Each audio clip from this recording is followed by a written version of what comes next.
Hello, I'm Oral Gibbs, and welcome to Oral Gibbs Live. I have a very special guest with me this evening.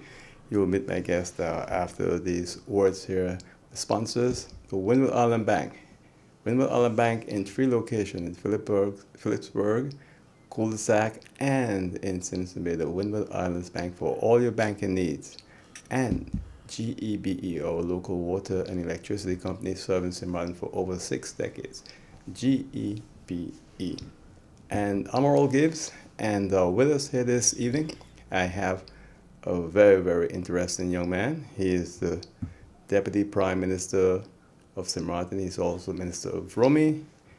Minister Doran, welcome to the program. How are you doing? Thank you for having me, Oral. Good evening to you, and good evening to all your listeners and viewers that are here and abroad.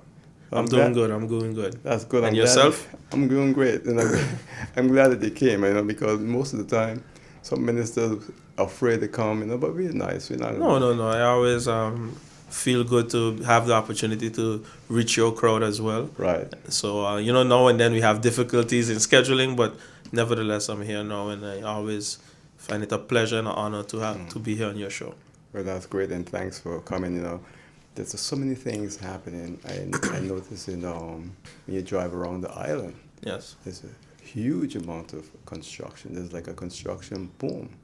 Yes, indeed. Ever since the pandemic, I would say from 2020 to now, I must say there has been a big construction boom in the sense of see a lot of activities taking place. There's also a lot of appetite for investors to invest here, whether it be condos, hotels, different projects. Also, locals that want to, enhance their quality of life and make certain investments as well. I see a lot of that taking place, and I feel good about that because, the pandemic really hit us a tough blow as a country on a whole. And it's good to see, not only in the construction area, but you see a lot of entrepreneurs picking up as well.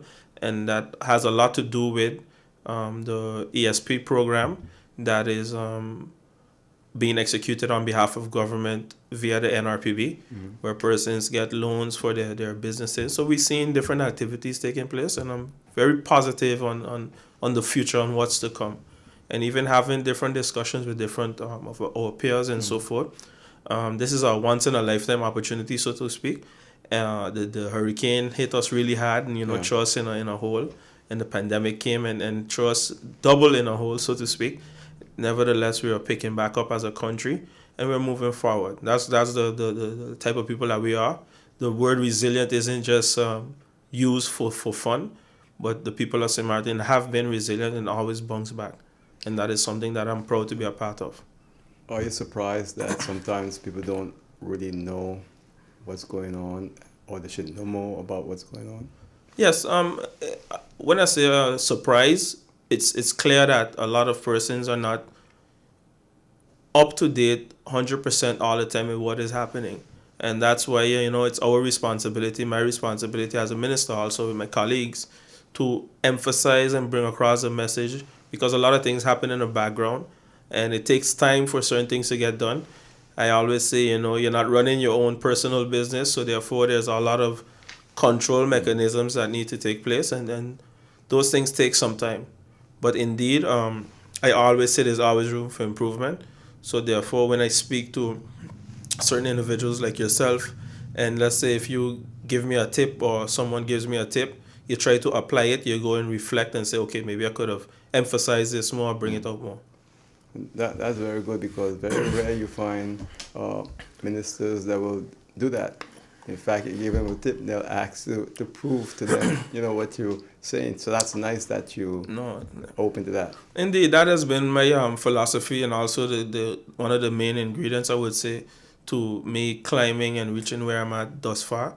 And I think that is a quality that I try my best to maintain as much as possible. Of course, as a human being, sometimes you might think in the defensive, like, yeah, but I explained it last week. Nevertheless, if one person doesn't know, then it's one person too less, in my opinion. Right. And that means that, hey, listen, maybe you need to try a different approach. I'll give you an example, Oral. For years, we've been, I'll just use the current tenure that I'm as Minister of Romy. For 2 years now, we've been on a heavy search for suitable candidates to fit certain vacancies. and it has been a serious challenge. You don't even get persons that really apply as much. Sometimes you have a vacancy out for a month, you get maybe 2 applications. Other vacancies, you get 4 or 5 applications, but when you really cross-reference the CVs, it's totally different from the function.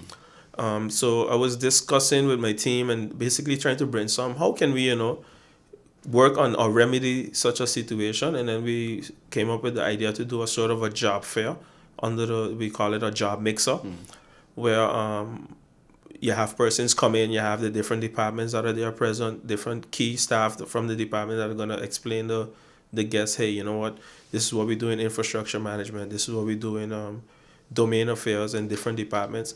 And that was quite effective. Me and my colleague, Minister of Finance, collaborated on that project, and over 300 persons came out, over 200 applications, and we're now with the team busy, sifting through. But I would say throughout my entire tenure, even as Minister of Justice and now as Minister of Rummy, I've never had so much applications. So it shows that there's appetite out there. But you have to sometimes be willing to do things a bit different to get a different result. So you were surprised at say, the number of persons responding to that job fair? To be honest, Oral, I had in my mind, I say, about 100, 150, and that doubled. I'm not surprised because I know that there's a dire need for employment out there. But what is factual is that all the time you don't get that much applications. So it was like surprising to see so much persons come out for the applications, knowing what we know in terms of the minimal responses we get when we public the ad via the traditional route, so to speak. I saw you sent out a release just recently at the Prince Bernard Bridge, and some changes. It looks beautiful on the drawings. Maybe you can explain what's going on there. You mean with the mangroves and so right, forth? Yeah. Well, what happened there? I put out the ministry put out an ad. I think it was about a little over a week ago, regarding the pruning and so forth and the adjustment of the mangroves, because what you have at that intersection, Oral, is a very dangerous situation, so to speak. And I always say after the hour of 10 o'clock, because that is when the stoplights start to blink and you cannot see cars that are coming. It was a serious traffic hazard. We got some complaints and suggestions as well, and we've had applied those and incorporate them in our plan of approach moving forward. However, safety of the traffic users, safety of our people is my number one priority. And right now you can clearly see, even in the night, you can see if a car is coming from left or right. So I believe that should be looked at and should not be ignored. In the initial publication, we also mentioned that is the main reason, and we re-emphasize it in the second article as well. You're also responsible for Belvedere? Well, via public housing, yes, as Minister of Public Housing. At this point, currently there's a serious renovation taking place via the trust fund project that is happening there, with all the different with the towers that are right behind of the basketball court, so to speak. I have a tour scheduled for there next week, coincidentally, where I'm going to be getting an update, and the goal is to have that completed by the end of the year. For all the years that Belvedere has been there, this is the first major overhaul that is taking place, and I'm proud to be a part of it. I'm proud and happy, and also would like to thank everyone involved in making this a reality for the people of Belvedere. It's been very, very long overdue when you look at how long, seeing the condition of most of the homes there. Yes, indeed, and renovation has been long overdue. I've had several meetings. I even last year had a town hall meeting with the residents. I've been back and forth consistently still with the board in terms of getting information, even as to last week. And I must say it has been a challenge, but Oral, what I've noticed and what I've learned in the last 2 years is that we have because sometimes you want to do something, you want it done ASAP. I believe the people of Belvedere have been patient for quite some time, a long, long, long time, and I believe it's long overdue that these renovations take place. Bit by bit is happening. Um, if you ask me, it's not happening fast enough, and that is the reason why I requested basically a meeting with the board, an in-person meeting with the board, and also with my colleagues to basically fish it out and see what we can do to enhance this, because to me it's taking too long. The road, the 18 road leading through Dutch Quarter. For years, there have been some improvements here and there. Are there any more plans for improvement on that road? Definitely. I mean, you're talking about the road where they had recently the project taking place, and there was Right. a whole back and forth with the contractor. Yes, the intention is, of course, to complete that project and see it come to complete fruition. However, as you know, and the public may know, there were quite some challenges with respect to who won the bid a couple of years ago before I started office. Um, right now, speaking to the professionals, the main point they would stick on is that that particular company on the bid, and it started bad, so definitely it ended bad based on that premise. Um, of course, you'll have everybody blaming each other for, no, you messed up, you messed up. However, for me, I'm more trying to take the solution oriented route in having that done. I've involved certain stakeholders to sort of make certain swaps to get that project up and running and completed, because I believe, again, the people of that area, the people of Dutch Water, deserve to have proper infrastructure. So, in terms of infrastructure, are there any other specific areas that probably people are not aware of that you're focusing are going to focus on pretty soon? You're talking about main roads Yeah. and so forth. Well, there are different areas, of course. Well Road, Union Road, those roads are in very deplorable state. Um, Also, Arch Road, there as well, you see there's a lot of damage over the years. And when you do the research and you discuss with some of the older heads that were there, they explain that certain processes that were followed with some of our better roads that are in good condition now were not followed then. So you see the after effects of it. And one of our main issues that we have is water runoff, drainage, and those things, which is lacking in a lot of areas, therefore causes for the road to deteriorate much quicker than it should. So, as I mentioned earlier, you can't do everything in a day. You can't correct 40 years in 2 years. Nevertheless, I must say that the team has made some serious strides to improvement, and with a minimal staff, so to speak. I must say that because, You still understand? sorry? You still understand? Definitely, that's the reason why we had to, and we had to take the step to do a sort of a job mix, or to do a sort of a speedy recruitment. That is one of the main challenges that we have. We have persons that are carrying out two functions, and that's not fair in my opinion. So my full commitment is towards the recruitment. When you look at what's happened over the last few months with GBE, it's been closed for a while with this whole ransomware issue. Is there anything you want to share with us about GBE? Well, GB had a press conference last week with the board and also temporary management. And one thing I could sit here and explain everything and give my opinion on certain things, but I believe that even in our government-owned companies, the respective directors should be allowed to, come and speak to the people directly, which we've seen in the past. Right. I was told that I was presented with a draft sort of communication plan that they plan to execute. They started last week and will continue informing the public, educating the public. It's quite unfortunate what took place there in terms of how long they were closed. They're opening next week, Monday, I believe, is the 6th of June. I'm happy to hear that. One thing I know for a fact that there are a group of dedicated workers that work day and night in terms of the restoration, weekend, all day, all night. And as in, don't just say Petra off, really appreciate you and all the efforts that you put in. And finally, because, GB is one of our main lines. The airport is our heart, and GB is one of our main arteries, the port as well. So once those places get hurt, it really hits all of us. And I believe that for sure we work on ways to mitigate things like this from happening again in the future. However, especially coming from that background of ICT, I know that it's sort of inevitable sometimes, because you, just like how we have $1 billion industry in terms of antivirus and protection and redundancy and all of those things, those that are committing fraud and committing all these ransomware attacks, they maybe invest double in it.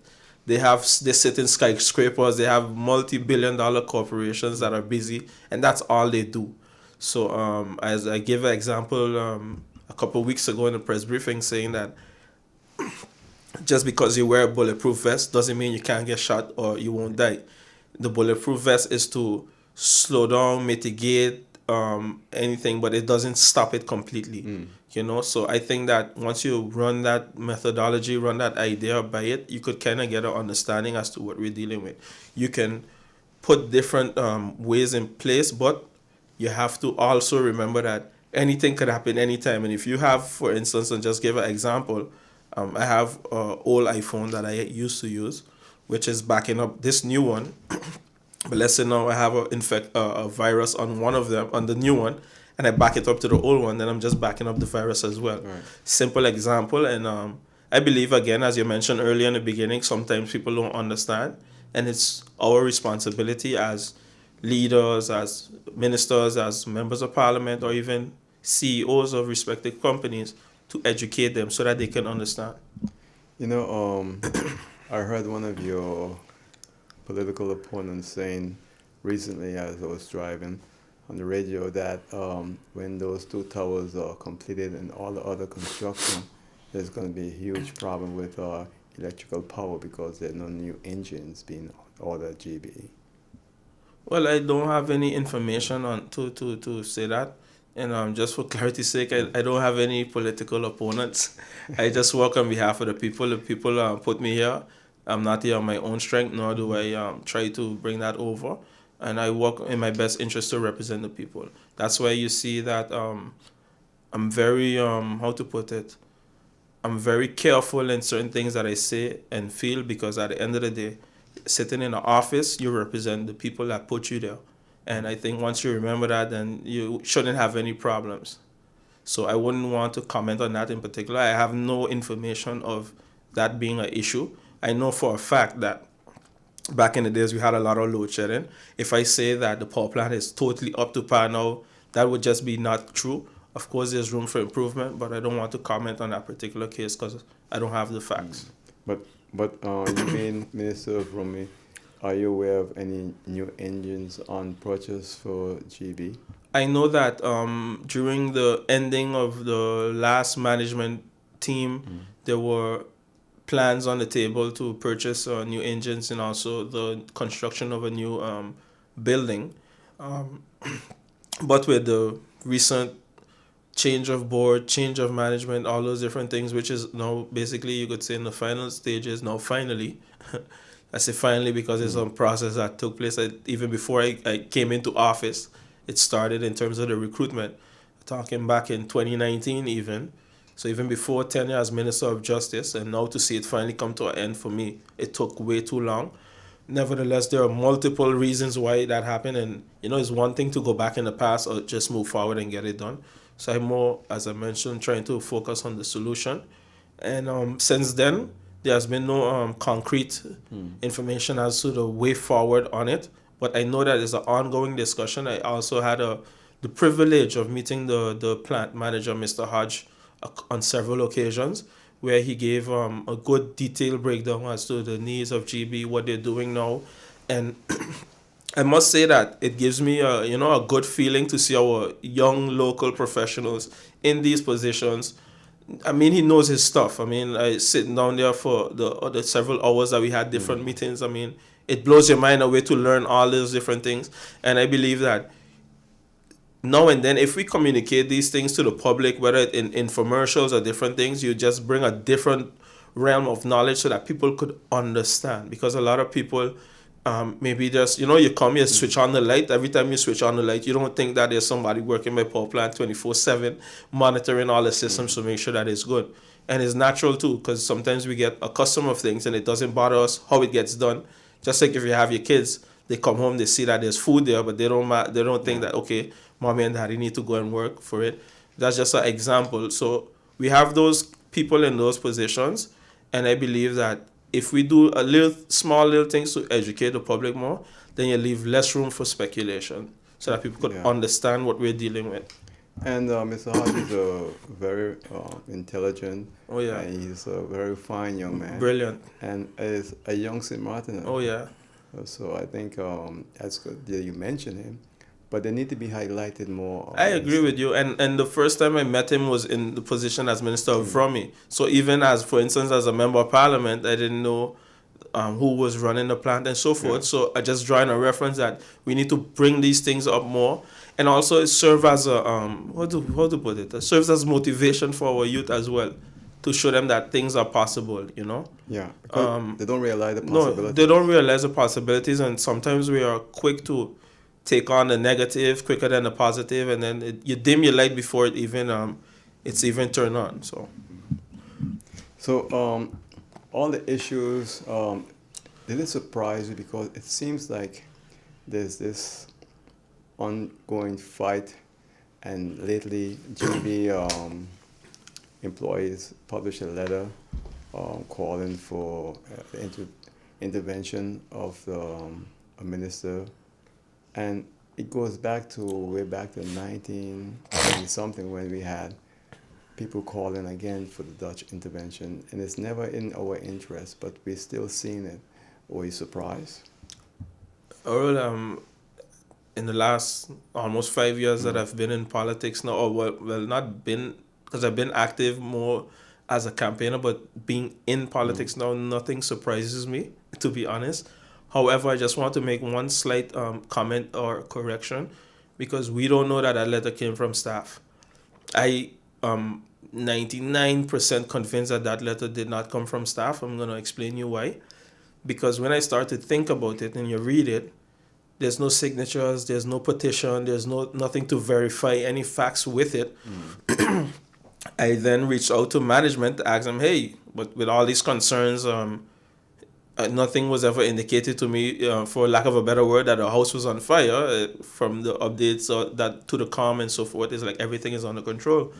And they said that persons started calling me saying that, we work at GB, also family or friends that I know as well, and they say they don't know anything about this letter, even acquaintances, because I don't think you know, but I've been around GB my entire life. My dad works there since before I was born, so I had internship there and summer job since 2006. So I've been around there, I know the staff and so forth. So I was like, why all these grievances, so-called grievances, and I never heard anything. So when I reached out to some persons, and also persons started messaging me saying that these things are totally not true, and even they speak to their colleagues from the department, no one knows about this. I then reached out to the management, same story. I reached out to the supervisory board of directors, and they mentioned that persons are calling them saying that this letter is bogus. They then took it a step further to discuss it with the union president, which is Mr. Avers from the communication union that represents GB. And he also indicated that members reached out to him saying that this letter does not reflect their views, and they are totally against it, and asked for advice on what to do. And they were advised to, just distance yourself from it. But if there's nothing to contest, then there's no one to contest to, because then who will you be contesting against, saying that is not true? So after doing a quick scan of research, it was clear that that letter did not come from the staff, and it was just maybe a malicious attack to, destabilize things, because, it was hot last week and you didn't hear about it again this week. I don't even think the letter went anywhere, because in order to send a letter somewhere, you need to sign it. But it's just a group of words put together by a particular persons that want to be malicious and up in the air. And these are the slight distractions that are maybe the purpose of it is to stop you from progressing, stop us from doing what we need to do. And we have to be careful not to get sidetracked with these things, in my opinion. So when you look at the water production at GBE, everything is okay there? With respect, Yeah, because the GB also handles the. Okay, let me explain you a little breakdown, just so for public I consumption, know it and I know you know how it functions as well. But for the Yeah. public, when it comes to, let's say, the fuel clause, that is more tied to the Minister of TIAT. because that sits as a prerogative of the Minister of Tiat. So you're off the hook on that one. When it comes to the water, it falls under the Minister of VSR, Right. of Health. So therefore, you ask yourself, these different constellation of things, how things were done in the past and structured, you ask yourself, okay. But everything that comes up with GB, they say, Minister Doran, how do you go about it? Not that you run from responsibility, because as your colleagues, but a lot of things, and even for me, I honestly feel we need to restructure. This is the first time I'm going to say it publicly. We need to even restructure the ministries and how they are set up. Yeah. In Curacao and everywhere that I can think of in the world that has customs, they fall under the Minister of Finance or Commissioner of Finance. You have the Minister of Development, Infrastructure and everything, and then you have Environment, which are things that kind of conflict with each other. For me personally, I think that health should be aligned more with environment, which we see in most of our sister islands. You have health and labor, which are two things that, and social affairs, which are things that kind of conflict with each other sometimes. So, because sometimes you have the Minister of Health, for instance, during the pandemic, have to make a decision on opening, but then also know that if you decide that or advise that we're not opening because of health hazard, persons are not going to be employed. So these are different things that I believe that we need to kind of readjust and make sense of it. So the question started with GB. You have the energy and the fuel clause part that falls under basically the Ministry of TIAD. Then you have the water that falls under the Ministry of VSA. But then you have the Minister of Rummy that was back in the day shareholder rep, which is not the case now. It's more of a, every time that I need information or anything, I have to seek approval from the Council of Ministers. But I'm just drawing a reference for the general public to understand the case and how the setup is, basically. So respect to the water production, and if it's good, I know they have their challenges.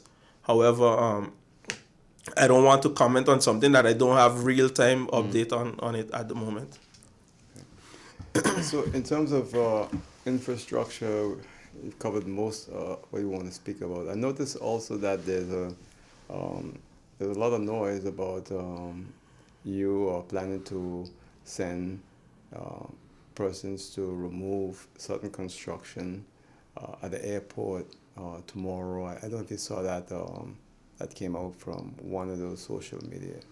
Well, to be honest, Oral, again, it's difficult, and especially for me as a member of parliament, you had the freedom to speak as you please and say what you want because you have a certain immunity on the floor of parliament within the legislative hall. However, as a minister, you're privy to all kind of sensitive information, and I believe that it will be unethical for me to come and speak on particular cases because it not only hampers the integrity or the image of the ministry, but on St. Martin on a whole. That's my personal belief. But just to make sense out of nonsense, so to speak, as we would say, if someone has a fully legal building permit, fully legal everything to operate, there's no way under the sun that any minister or any civil servant can remove it or do anything in that sense. That's impossible. So if you have, you've been around, you're a veteran in terms of dealing with VROMI and the ministry with the challenges and all what have you. But if you have your permits and your legal stuff, there's no way somebody can take it from you.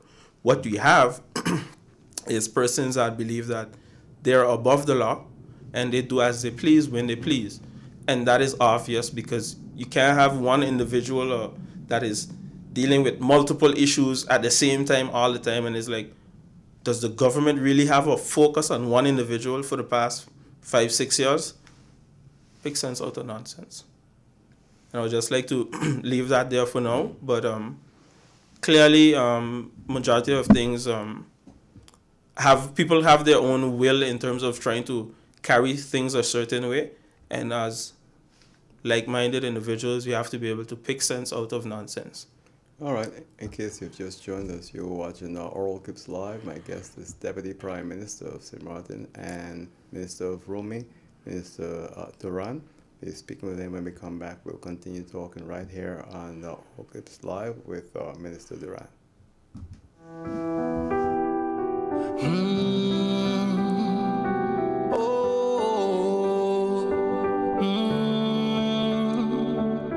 In order to know what you want out of life, to observe, listen, and try it yourself. Promises, we can make it if we work together. That's just how it is. Let's stand strong, and serve the land.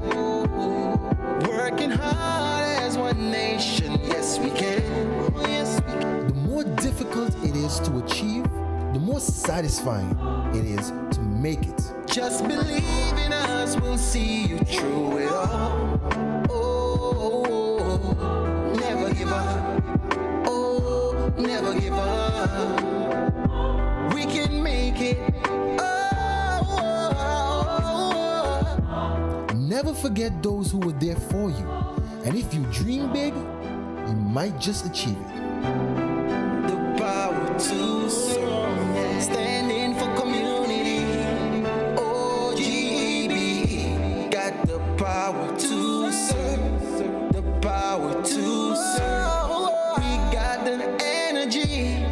OGB.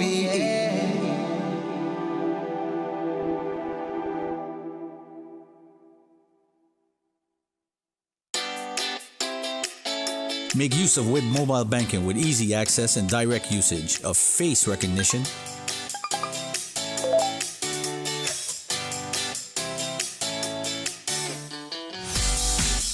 PIN code,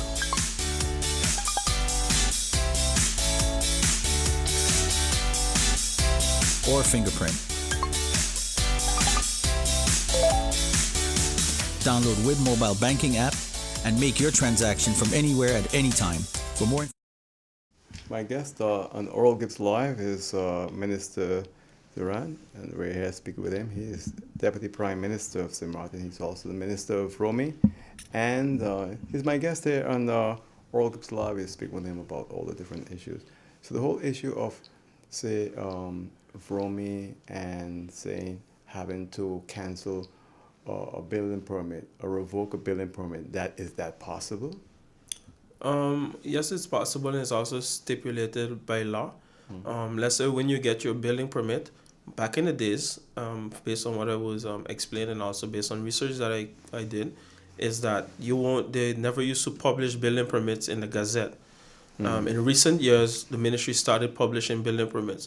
So it would give you, as a concerned citizen, if you see a development that is taking place that could hamper the environment, could hamper yourself, or hamper the safety, security of anyone for that matter, or whatever point or reason that you feel that it's a point of discussion, you can object to it. So just to draw a reference, let's say, for instance, if you live in Phillipsburg and there's a project going on in Middle Region, you can object to it because you have that right as a citizen. And it goes through a certain process and so forth. As we touched on a bit earlier, I mentioned that you have individuals that would do things, violate the law, and then when the inspectors and staff go there to, try correct things, the staff are belittled and disrespected. So one thing for certain, I would say here, and I mentioned it before and I'll say it again, once the staff are in their rights, I support them full 100. We have cases where persons ask for leniency based on different situations, and we are always there. For me, I'll be honest with you, I'm always for helping the client, and when I call the client, the people of St. Martin, because at the end of the day, every document, every request that is submitted is an individual wanting to enhance their quality of life, whether it's building a home, building a business, whatever have you. So I look at it from that perspective. However, if it can't, it can't, because we have laws and so forth that govern the way that we act and the way that we do things. So I'm all for innovation. I'm all for opportunities. However, we have to do things correct. We are not perfect. We're human beings, but you cannot continue to do things in the wrong way and expect that, the ministry is going to turn a blind eye. I try my utmost best that every decision that I make, I be consistent with it. So if I do make a decision for oral last year, and Johnny or Jason, whoever comes next year, or now with something that is similar, we follow that same line unless otherwise stipulated in the law, whether it's a change or whether it's a different situation. So that is my belief, and I believe that thus far, it has been very effective with respect to that. If inspectors or so forth have to do their job, whether it's a removal or whether it's correction or stop orders and so forth, they have the mandate to do that. Because, I mean, you could imagine the amount of activity that's taking place. If every decision has to come to the minister to be explained as to how you're going to stop it, then you will never be able to function with the regular day-to-day. So that is something that is mandated. And whenever a situation becomes a bit ticklish, so to speak, I then call in the entire team, get the full debriefing on what is going on. And 9 times out of 10, I would almost say 10, I would almost go as fast to say thus far, 10 times out of 10, they are correct in their approach. Of course, we have veterans there that are there, some of them even over 3 decades, 3.5 decades. So you have to respect their opinion, you know. Some of them are even there before I was born. So you have to respect their opinion, and sometimes when things are a bit, you know, maybe we could make a different decision, and then we do that based on the particular situation. However, you have certain individuals that want to, you know, abuse the opportunity of not listening or not respecting the law. And I always believe that no one is above the law. Not you, not either me. Yeah. The NRPB, how is the relationship there with Fromi? Are you all working together? No, definitely we're working together with the NRPB. The NRPB executes on behalf of government, of course. One thing I must say again, is maybe it has to do with the era in which I was born. I try to, you know, you want things done sooner than later. And I believe the entire process with the World Bank and so forth is a bit cumbersome. Not a bit, it's very cumbersome in terms of getting things actually executed. But I try to look for the positive in everything. And I believe that after this is said and done, the whole trust fund and so forth, it would have brought our people up to a certain level to be able to function on the international market. So that is a plus for me, in my opinion, especially seeing the development of, I mean, to be honest, I lost a lot of, when I say a lot, maybe 2 or 3 staff members, key staff members that are now working by the NRPB. But I know for a fact in the future, whether I'm there in that position or not, whoever's in the position of Minister of Vromi, you would have quality staff coming back. And not saying that they didn't have quality before, but they would have more knowledge and more know-how and how to operate in a different realm. So more experience, so to speak, because they have now the experience of dealing with the World Bank and different stakeholders. So they bring back that knowledge, which would then or should then trickle over to their colleagues. So that is the plus I see in the entire setup. However, people want to see results. That's our nature. We want to today put it in and see what comes out. And I can't blame them for that because it's been 5 years and I believe that a lot of things were stagnated because of the bureaucracy that has to take place. However, we're here now, and I always say, let's move on for solutions and not keep crying over spilled milk, so to say. The landfill, things have been very quiet. There was a time when we had a lot of fires. You're satisfied now that it's properly managed? Yes, because you have the staff from the ministry that are dedicated to monitoring and supervising all the work that's taking place there. And I must say that it has been under control, definitely right before my tenure and also right now, up to now, it has been under control. Oral, one of the things that I must add is that, let's say, for instance, we had the policy on the issuance of long lease land. That is something that has never been done before. Finally, now we're seeing that come to fruition, which will be published very soon. We have the policy on how we deal with procurement, how we deal with tenders. That has never been done before. It's more of a, okay, yes, no, more of a guessing game. I'm not saying that it wasn't following a process, because there was always a process, but let's call it then an unwritten process in most cases. So what we did as a team, we tried to, trickle down, okay, these are the frequently asked questions, these are the most frequent things that we do, and we put it in a document, and we publish it as well for the people of St. Martin to know, hey, listen, this is what we expect from you, and this is how we operate, this is how we think. Because it's not a secret, it's public, it's something that the public should know in order to be able to apply and qualify for these, whatever project it may be. we go back to, I'm sure you saw a couple months ago where people were showing that the trenches were not well maintained for the last couple of months. That contract came to an end the beginning of the year, whereas when doing the calculations and everything was basically coming through, I was like, okay, we did it for a couple of years. How did you come to these numbers, or how did you decide that this is how much it costs? And for the first time, based on information that I have, the team did a full calculation on the width of the trench, if it's a hard surface trench, if it's a dirt trench, and that's how they came up with the price. And it was a significant difference from what we've been paying for all these years. If I'm not mistaken, we're saving something along the lines of 500,000 guilders per year, if I'm not mistaken. I have to double check. But that was the decrease that was for that particular project.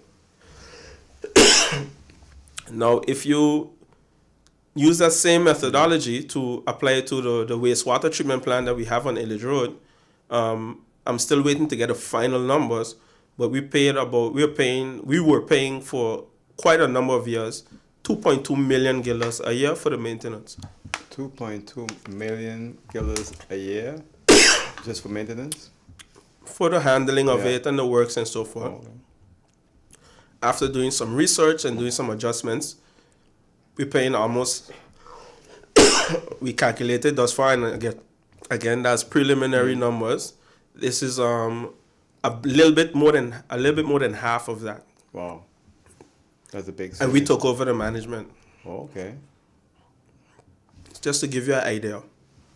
So when you look at you've been in the job now for 2.5 years, is it? So, 2 years and 2 years and 2 months. Wow, I was saying 2.5 years. Time goes so fast. Almost. Yeah, it's what strikes you most about this job? Because everyone said that this is a key industry. You're handling a lot of areas that are vital to the recovery of St. Martin. What strikes me the most is that you realize when you want to make change, positive change, change that you believe is positive, you get a lot of resistance. But when I say that, I don't only mean am I not indicating internally, but also on the outside. Because things have been a certain way for a certain period of time, and it's for a reason. And when you cut back on costs by 800,000 guilders and 400,000 guilders and cut all these things, you have to imagine that it's going to come with some resistance. Well, that's kind of normal when you look at the political arena, because earlier when you came on, I said that your political opponents, and you said you had no political opponent, but people hear them speaking, and it's quite interesting. Some of them know you very well. I don't consider them as opponents. So when I say that, I'm talking about from my side. So if they consider me an opponent, then, power be to them. I was in opposition as well, and I know that I was very critical of the government. So I expect the opposition or coalition, any member of parliament, to be critical as well. But all in the best interest of the country once there's positive change attached to it. I was never say anything that has no meaning to it. Because a lot of people feel that when it comes to the government that you're a part of, that sometimes there is this fear of the media. I can't say that about you because you always come and I ask you to, but there is that general feeling that the government is just not too happy at times with the media. Well, I don't want to speak on behalf of any of my colleagues, but I would give you one to answer from my opinion. You came from a journalist background. That's what you did for definitely before I was born. I was born in 92. You mentioned that your first show, I think, was 87. Even way before. Even way before. Yeah. So you've been doing it a while. And if you want to know the facts about something, sometimes you would even contact me, or any other media person would contact me and say, hey, Minister, this is what I was told. Do you have a comment? In my last 2 years, I think maybe once or maybe I would say in the last maybe 3 months, twice I was contacted to give a comment on something. But yet you see these articles going out. And sometimes you would call in or call a person to try to say, but that's not the case. But then you see there's no interest to hear the other side of the story. So sometimes, let's say, I'll give you a prime example. We would go in the press briefing and give like 10 or that's not 10, I mean, it's on average like 5 different points. We talk about, for instance, the library, we talk about the school, we talk about GB, we talk about everything. And then they will ask you, somebody got fired like yesterday. You know, you ask yourself, but that's something like a personnel matter and those things. So you ask, so for me personally, I've seen the... but those are petty things. Yeah, but that's what I'm saying. So in my opinion, you see that those, I mean, of course, bad news sells and so forth, and that's just what it is. But I've seen the grade of certain things drop. But I still don't see that there's an issue, definitely not on my part with the media. I believe the media is our voice. The media, I'm here on the media now, reaching the public. So this is my window to the world, so to speak, especially in my position. All I ask for, for the most part, is mutual respect. Sometimes we see it's lacking, and I think that's across the board, and I don't want to just centralize it around media, but it's just in general. And I think once you have that, there's no problem, definitely not in my book. So there's no media fear or anything on my end. And I think we just need to have mutual respect for each other and also conduct a little, responsible journalism in terms of fact-finding when releasing stories or anything. The Phillipsburg Jubilee Library, is there a building request for that library? Or a building permit request? Yeah. No, you see, I don't get notices if there's a building permit request. I'm sorry, but I have to ask. No, of course. I don't get notices on if there's a request. I would just have to double check. However, I know that there's plans to create a multi-purpose facility there. I know that the NRPB via the trust fund is working on that. I even had a discussion with one of the officers, so to speak, that is his key project. But if they put in a building permit request, I would have to verify that point. The reason I ask a question because it's so long now, and people always say that we put very little emphasis on reading and the library, and I think we need to focus on really getting that building moving. That's why I think asked that question. The library is a key part of our infrastructure. Earlier, you heard me mention GB and the airport and the port, but the library is our window to the world. And it is the only way that we can move forward as a nation. We have a serious case of lack of human resources here. And this is the only way. But I mean, of course, now you see where libraries are sort of phased out from the books and gone more to the digital world.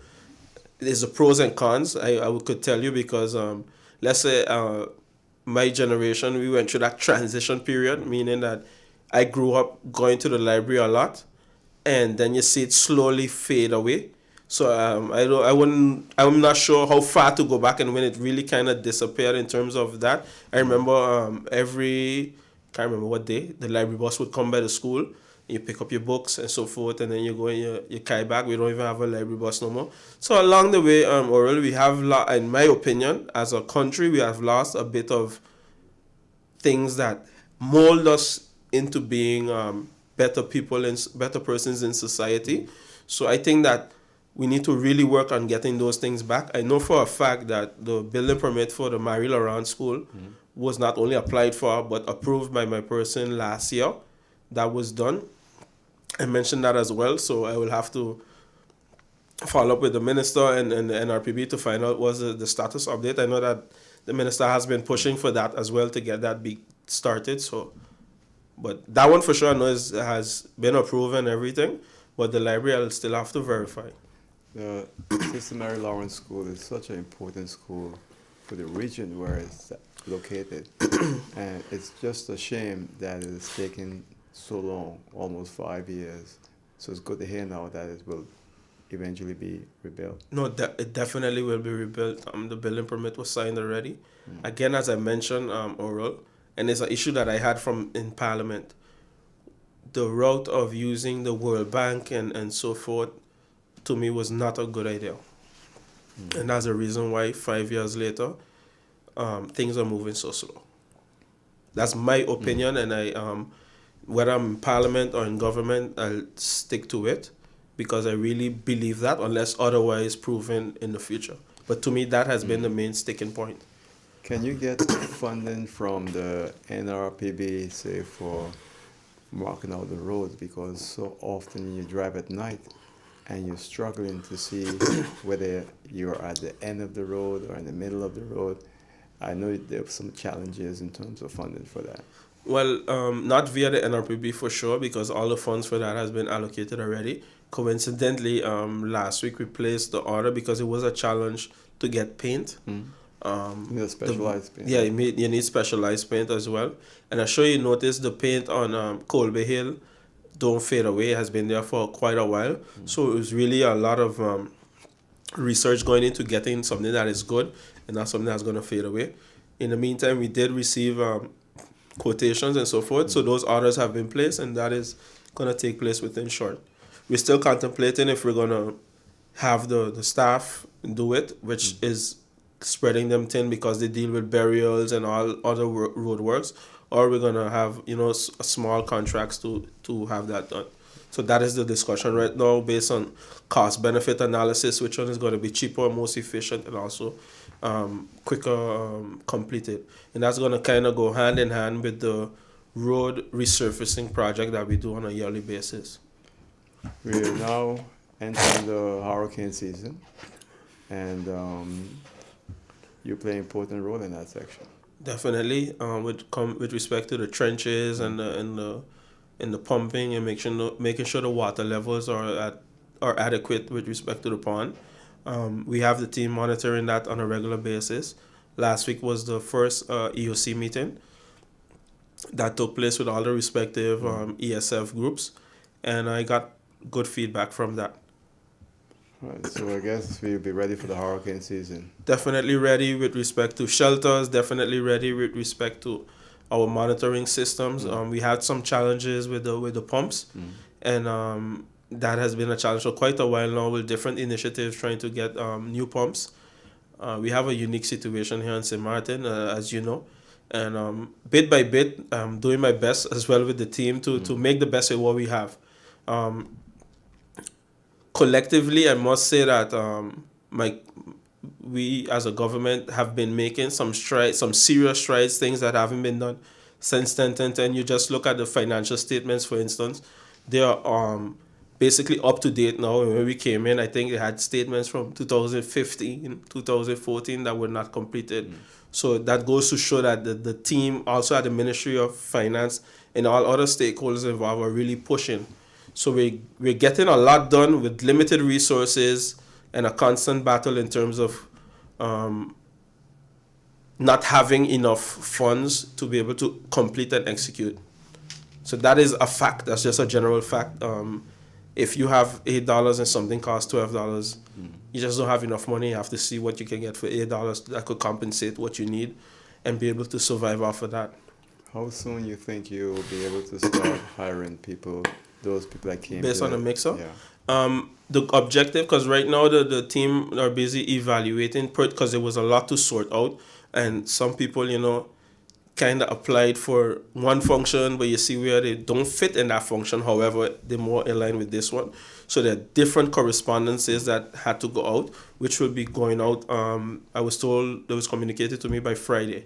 My goal, overall, is to start with the interviews ASAP. That was an instruction request that I gave to the team to start with the interviews ASAP to be able to get the vacancies filled. And I'm doing it on a priority base. So I'm starting with one department, come down, and that's how we plan to fill these vacancies ASAP. And my goal, ultimately, I want to be able to say, within 2 months after the job mixer, someone started to work. That's my personal goal. We have to work it in with those on the ground that actually have to do the work. What about your plans for housing for persons on the island? Is that still a part of your plan? Which kind of housing? Low income. Oral, we know with affordable homes that I brought forward. I mean, we saw that last year ending of last year, I brought an extensive plan to Parliament, and it was basically shut down. I keep positive, keep pushing forward, and I have another one that I'm coming with now as well as a team, because a lot of effort really go into those things when you get renderings, when you go into how it's going to be set up and so forth. and it's quite unfortunate how that played out. But I believe personally that everything happens for a reason, and whatever is to be will be.